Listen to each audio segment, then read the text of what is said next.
Hey hi, இன்னைக்கோட order பார்த்தீங்கன்னா 1/2 kg நட்டி public cake. So அதுக்காக sponge ready பண்ணிவிட்டு 3 லேயர் போல் cut பண்ணிவிட்டு இப்போ கேக் போர்டில் அசம்பிள் பண்ணிட்டு இருக்கேன். கேக் போர்டில் கொஞ்சமாக விப் க்ரீம் அப்ளை பண்ணிவிட்டு கட் பண்ணியிருக்கிற லேயரை ஒன்று அசம்பிள் பண்ணிக்கலாம். இதில் பூஸ்ட் பால் தான் சோக்கிங் கொடுக்கும். இந்த கேக்குமே பூஸ்ட் இன்ஃபியூஸ்ட் பண்ணி செய்கிற கேக். ஸோ அதுக்காக பூஸ்ட் பாலில் சோக்கிங் கொடுத்துட்டு கொஞ்சமாக விப் க்ரீம் அப்ளை பண்ணிவிட்டு ஒயிட் சாக்லேட் கனாஷில் ஃபில்லிங் கொடுத்துக்கிறேன். மேலே பூஸ்ட் பவுடருமே ஸ்ப்ரிங்கிள் பண்ணிக்கிறேன். White choco chip, dark choco chip, roasted almond இது எல்லாமே ஸ்டஃபிங் போகும். இதே போலவே 3 லேயருமே அசம்பிள் பண்ணிட்டு க்ரம் கோட் கொடுத்துக்கலாம். ரீசன்ட் டைமாக நட்டி பப்ளிக் கேக் ஆர்டர்ஸ் தான் நிறைய வந்திருக்கு. ஸோ அடுத்தடுத்த வீடியோலையும் நீங்கள் நட்டி பப்ளிக் கேக் தான் பார்க்க போறீங்க. உண்மையாகவே இதோட டேஸ்ட் அல்டிமேட்டடாக இருக்கும். ஏன்னா இதில் ஃபில்லிங் நிறைய கொடுக்குறோம். White chocolate ganache, Boost powder, white chocolate chip, dark chocolate chip and roasted almond. இவ்வளோ ஃபில்லிங் பொறுத்து முக்கியம் இல்லை, இந்த ஃபில்லிங் எந்த அளவுக்கு நம்ம தாராளமாக கொடுக்குறோமோ அந்த அளவுக்கு இந்த கேக்கோட டேஸ்ட் அல்டிமேட்டடாக மாறும். இந்த கேக்குக்கு தாராளமாக ஃபில்லிங் கொடுத்துட்டு இப்போ க்ரம் கோட் கொடுத்துக்கிறேன். அண்ட் இந்த கஸ்டமரும் சாப்பிட்டு பார்த்துட்டு ரிவ்யூ கொடுத்துருக்காங்க. நான் லாஸ்ட்டில் அட்டாச் பண்ணிக்கேன், செக் பண்ணி பாருங்க.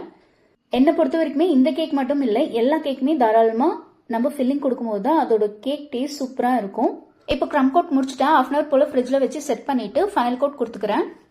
அண்ட் இந்த கேக் பார்த்தீங்கன்னா கஸ்டமைஸ்டு கேக் தான். ஸோ அதுக்கேற்ற மாதிரி நான் டிசைன்ஸ் பண்ணிக்கிறேன். அண்ட் இந்த வீக்கெண்ட் பார்த்தீங்கன்னாக்கா baking offline workshop conduct பண்ணுறேன். ஸோ தேவைப்படுறவங்க ஸ்லாட் சீக்கிரமாக புக் பண்ணிக்கோங்க. லிமிடெட் ஸ்லாட்ஸ் ஒண்டி தான் அவைலபிளாக இருக்கும். Baking offline class April 5th and 6th conduct பண்ணுறேன். இன்னமும் டீட்டெயில் வேணும்னா கீழே நம்பருக்கு காண்டாக்ட் பண்ணிக்கோங்க. இந்த கஸ்டமர் ஹஸ்பண்ட் பர்த்டே, ஸோ அதுக்காக ஏதாவது டிஃப்ரெண்ட்டாக டிசைன் பண்ணி கொடுங்கன்னு கேட்டிருந்தாங்க. ஸோ அதுக்காக கொஞ்சம் பிக்ஸ் எல்லாம் இருந்தால் எனக்கு சென்ட் பண்ணி விடுங்கன்னு கேட்டிருந்தாங்க. நானும் கொஞ்சம் பிக்ஸ் எல்லாம் சென்ட் பண்ணி விட்டுருந்தேன். அதில் ஒரு பிக் செலக்ட் பண்ணிவிட்டு எனக்கு இதே மாதிரி ரெப்ளிகேட் பண்ணி கொடுங்கன்னு கேட்டிருந்தாங்க. அவங்க சென்ட் பண்ணியிருக்கிற பிக்சர் மாதிரியே கேக் டிசைன் செஞ்சு முடிச்சிட்டேன். அண்ட் இந்த கஸ்டமர் அவங்க குழந்தைக்காக கொஞ்சம் ஹோம்மேட் சாக்லேட்ஸும் வேணும்னு கேட்டிருந்தாங்க. ஸோ அதுவும் சைட் பை சைடு ரெடி பண்ணிட்டேன்.